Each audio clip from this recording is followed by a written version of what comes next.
Welcome back.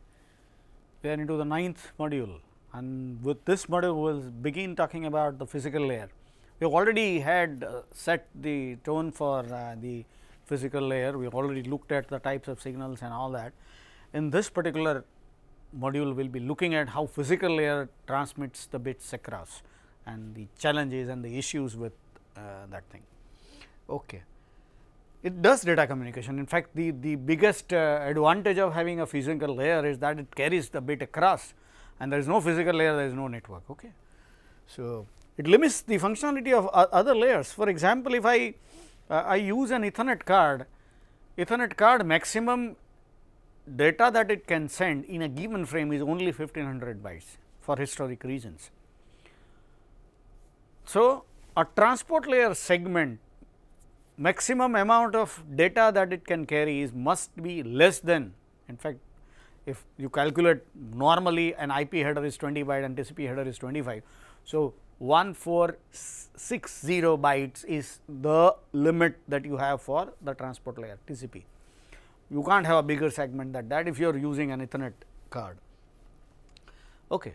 So, even wired or wireless case also, you have lot of limitations coming in once you start using a typical physical layer.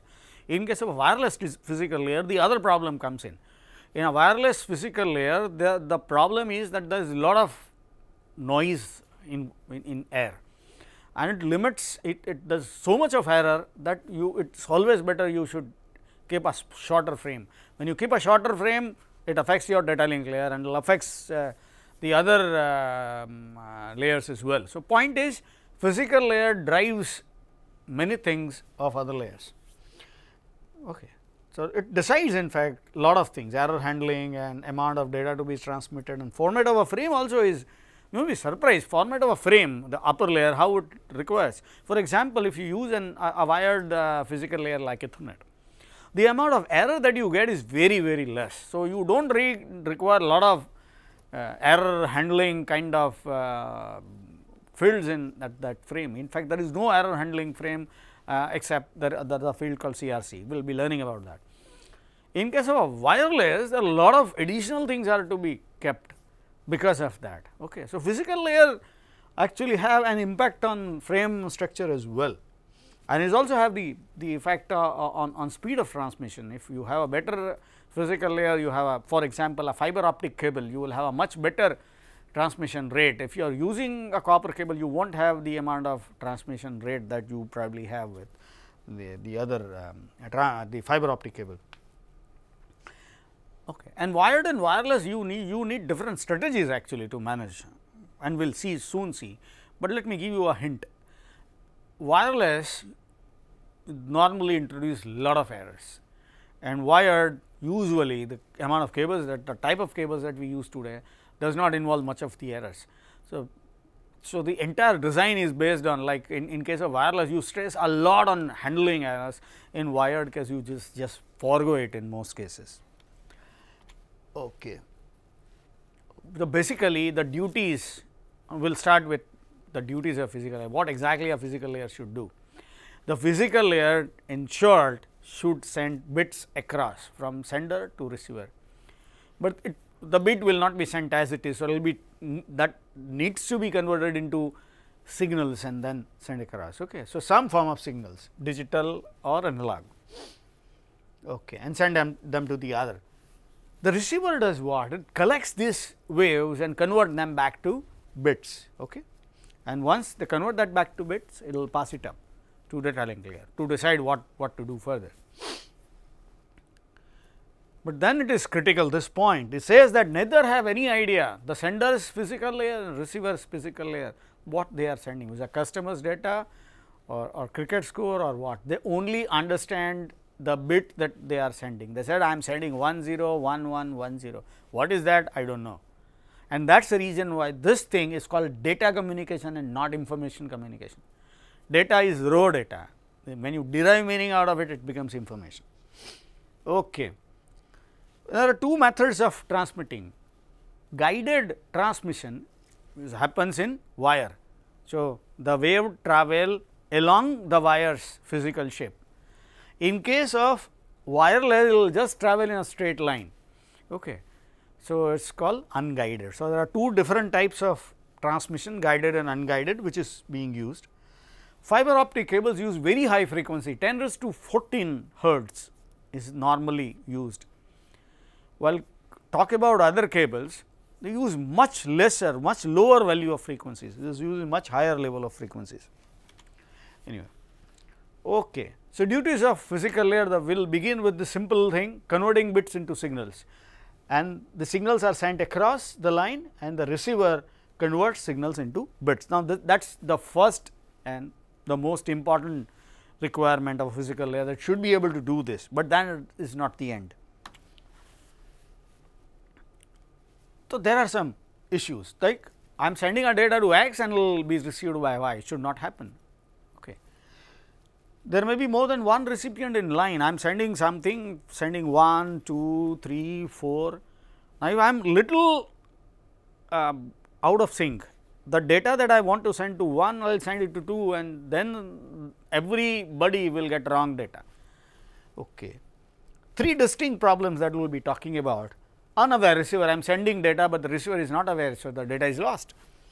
Speed mismatch, I am sending very fast, receiver is not able to handle the data at that rate, so he is going to drop some packets.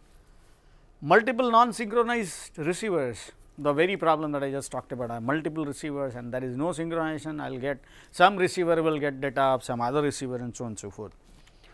Okay. Now, here is a speed mismatch issue. This guy is sending at 2x and the receiver is only capable to handle data at x. Obviously, half of the data is just lost.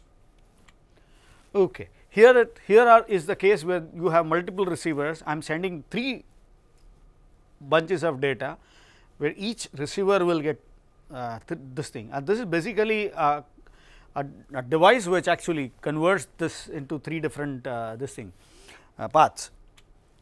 Okay. Now, this is the third case, where sender and receiver are out of sync. The sender starts at this point of time, and there are multiple senders S1 to S8 in our case.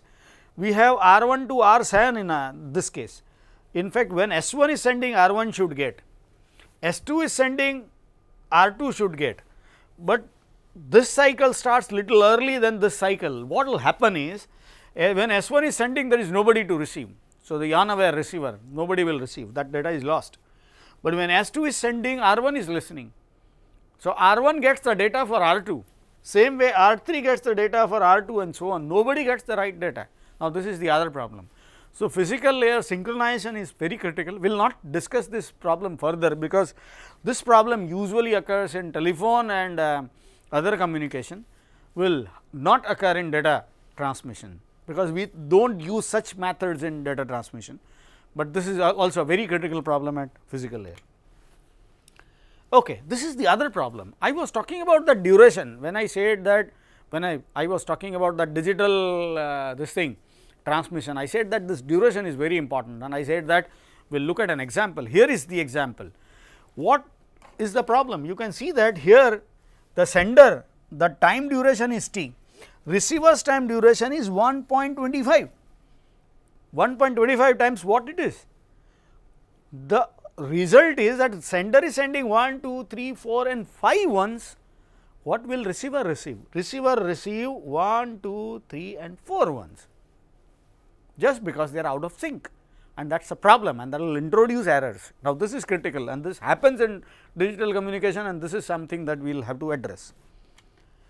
And there is actually a more serious problem, because the clocks are so, the amount of data that we send is so fast that even this can happen.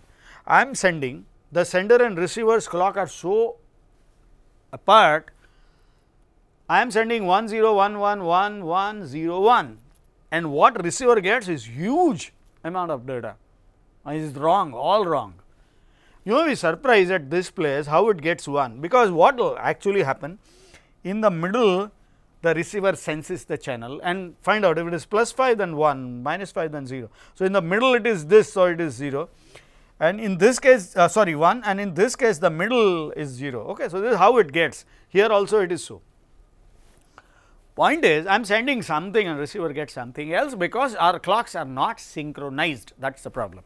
So, physical layer, because it has to send the bits across and make sure that the bits are received as they are sent, this is to be handled by physical layer.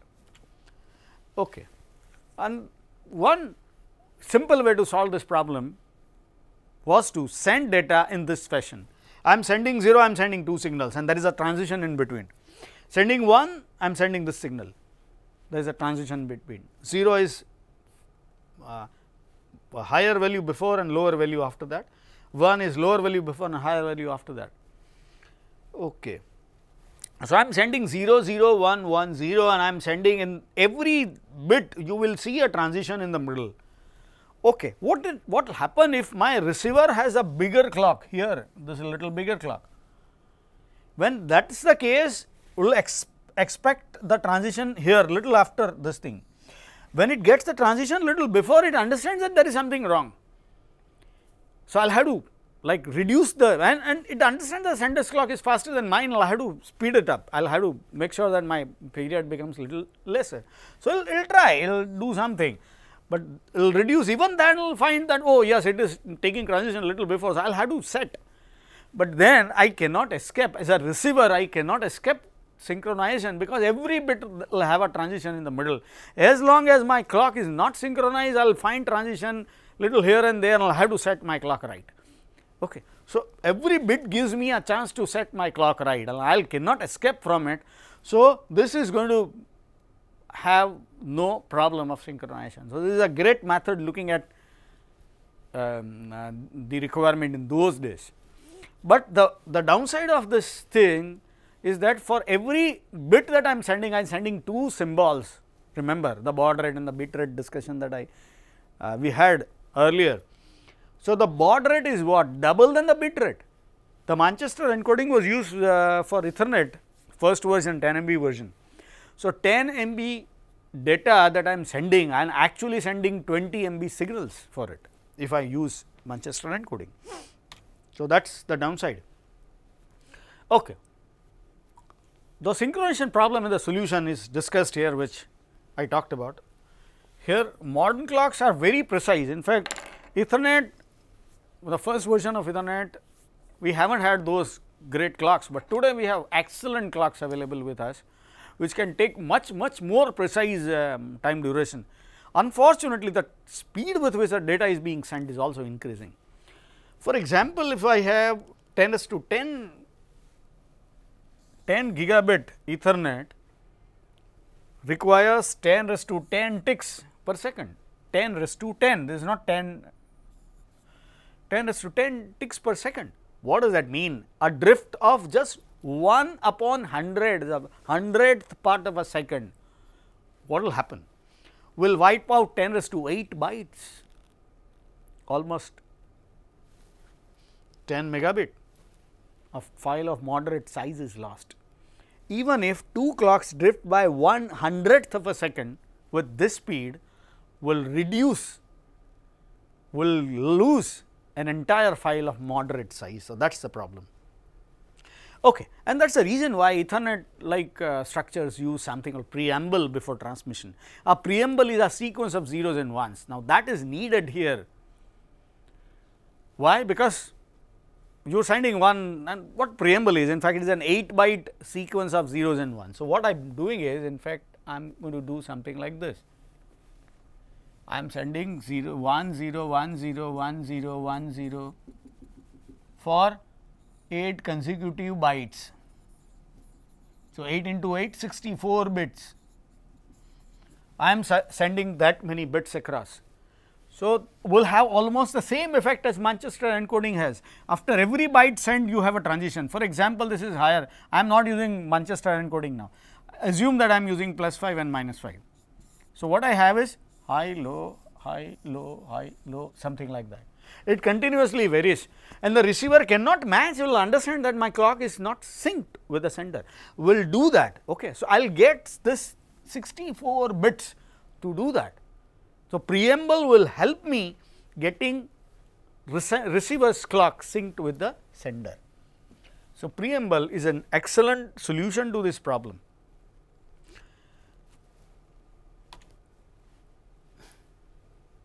A Wanchester encoding is using the synchronization in the signal itself, but it is too expensive, because you need double the bandwidth than the amount of data that you plan to send, which is something which is not acceptable to us.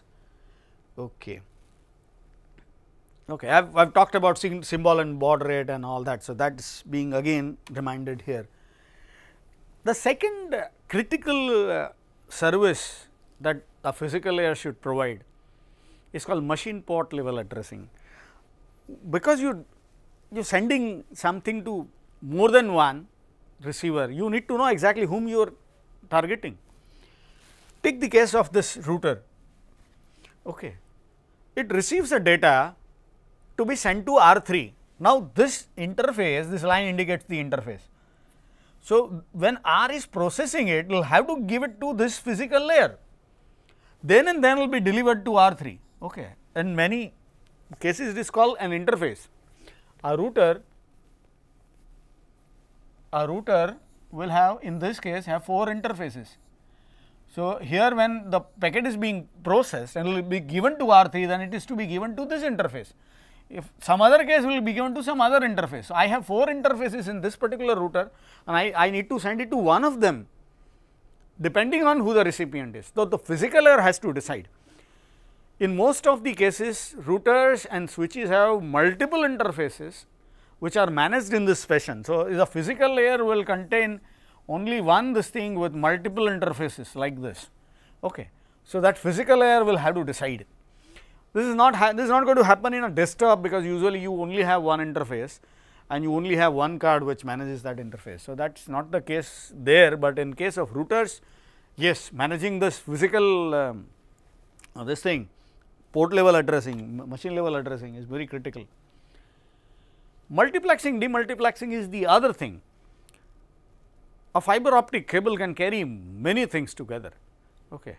So, let me give you an example. Suppose if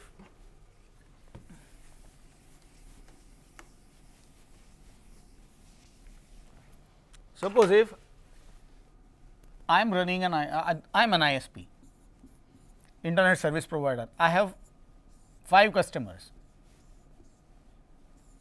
Okay. Each customer is using a 2 MB line.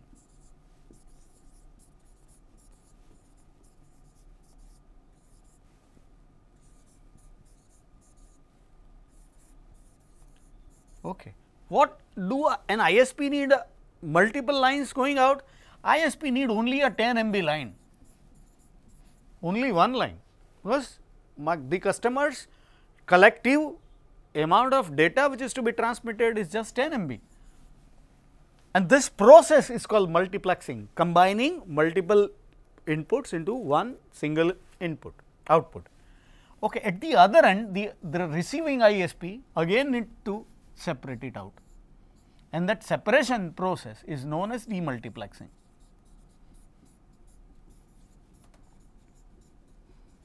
So, multiplexing is happening here.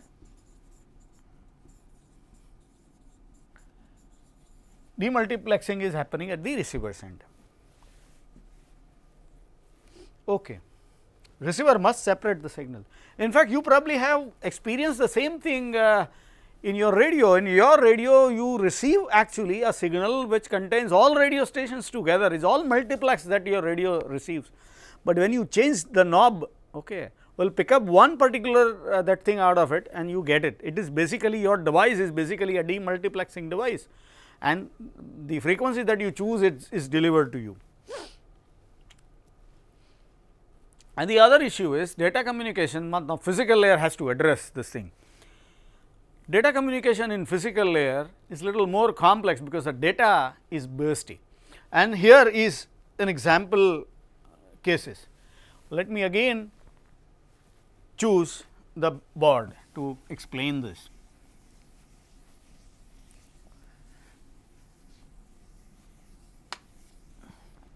Okay.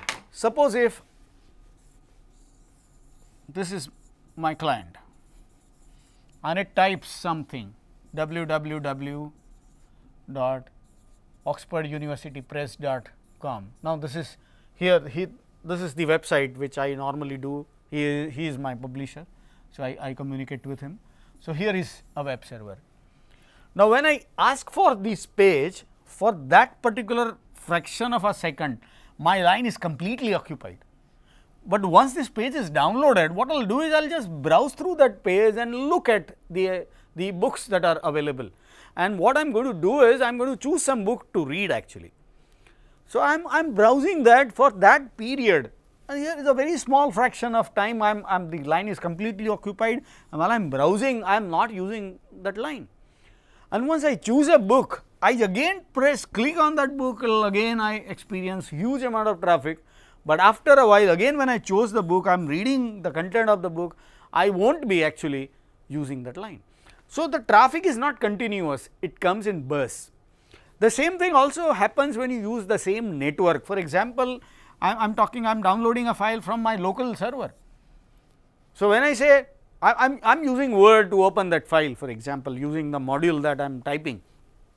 When I download that, the line is completely occupied, but once I download that doc and I am reading that doc, I am not using that line. Okay. And again once I am completed, I started downloading the other module, or I am changed the content of this and upload it, I am again using that network bandwidth. The point is I am not using this network bandwidth in a continuous form, but in burst, and that is the problem which is described here.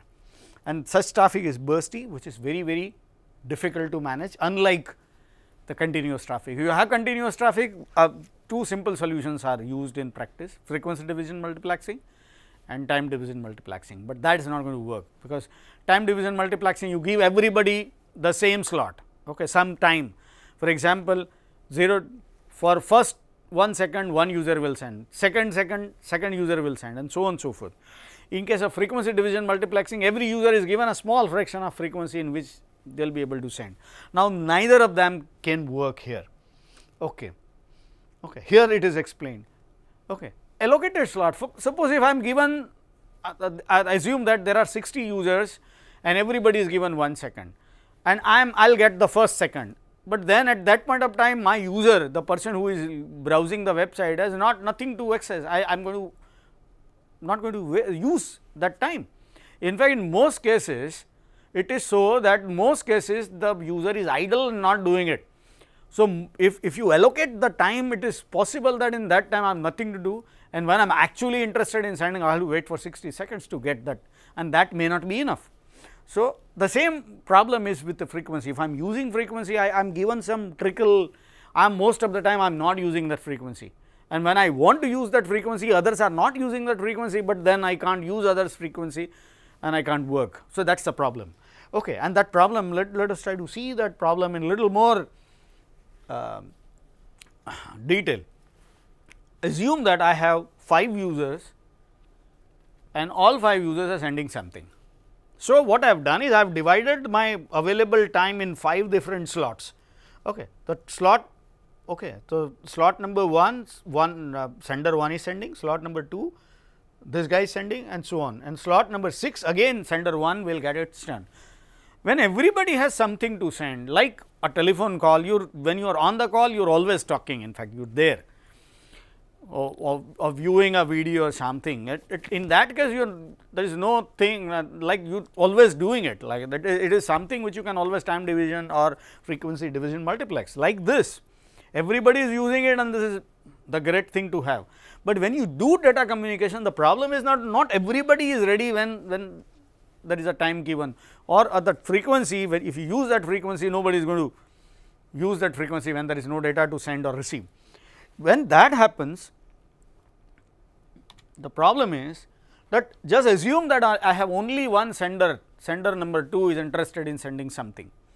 In that case, you can see that sender 2 sends his own time slot, and again it appears that he will get one more time slot here and will send.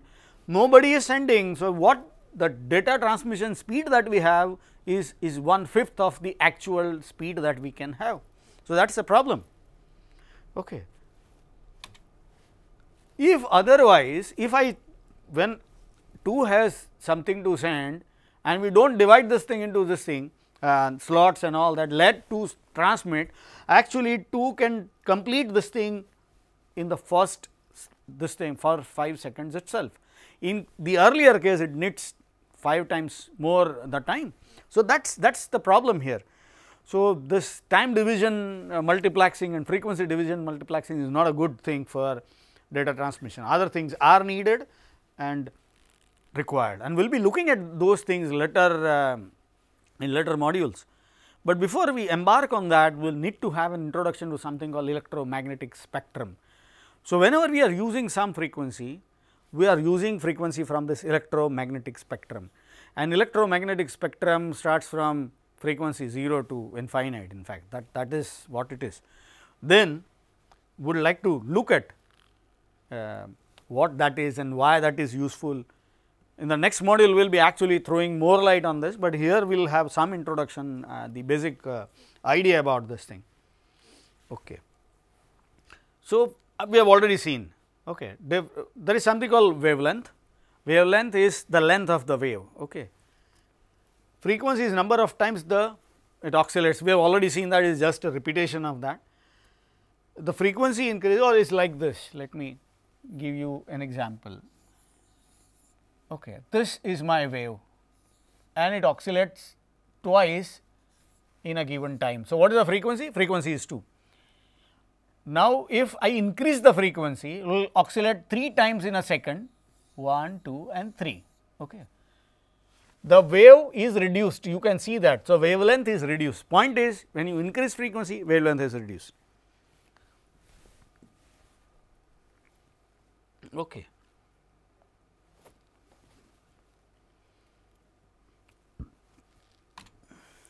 So, here is an example.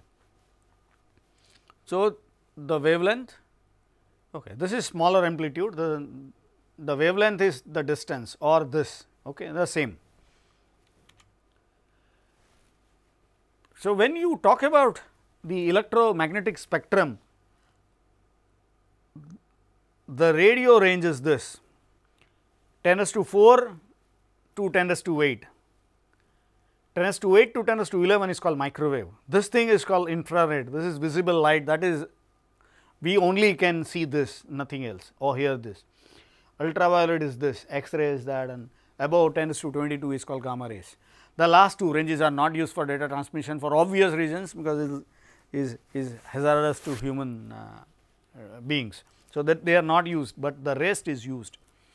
I must tell you one thing, that these ranges that I have written here is just one representation of it. You go to any website, you will get different values. Okay. So, these ranges do not make much of a sense. In fact, there is no fixed area which these ranges define. But anyway, you can look at this thing from some other aspect. That lower end part of the frequency is called radio waves, higher end part is infrared and UV, including visible light, and the middle part is called microwave. All three of them are used for transmission, and we will be looking at what are the characteristics of the wave which belong to this radio part, the characteristics of the wave which belong to this microwave part, and the characteristics of the wave which belong to the infrared and this visible light and UV part, and how they are deployed to get the job done. Okay. So, with that note, we will conclude this module. In this module, we have seen complete we concluded with the electromagnetic spectrum, but before that we looked at how transmission takes place. Okay. The physical layer, we actually began with physical layer and the transmission and the issues of synchronization and related things we have seen. Okay. We have also seen that the frequency division multiplexing and time division multiplexing in their raw form is not possible to be used for data communication, because the data transmission is bursty. With that note, I would like to conclude. Thank you all.